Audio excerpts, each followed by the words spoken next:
Dave Bicking. He helped organize a protest in Minneapolis for the death of George Floyd. Once again, his organization, Communities United Against Police Brutality, has been advocating for cases like these and promotes legislative change. Dave, before we got cut off, you and I were discussing sort of your 2 decades of work with this organization and what you've noticed about this particular case. Yes, as I say, this is a particularly shocking and horrible case because of the calm and deliberate manner in which this officer just kept his knee on the neck of the victim for so long.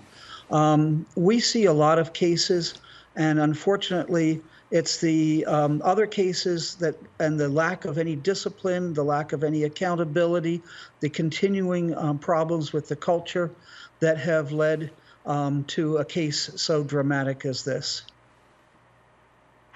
And why do you think that there hasn't been any real meaningful change in the community?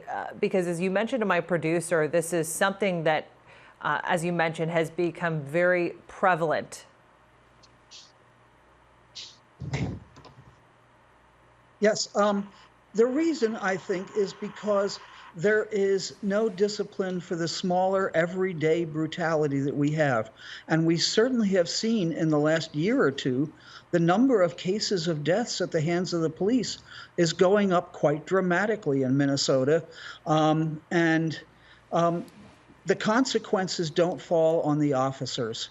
And so this may be an exception, but we need to change the culture and the accountability on a daily basis to make some real change in the police force.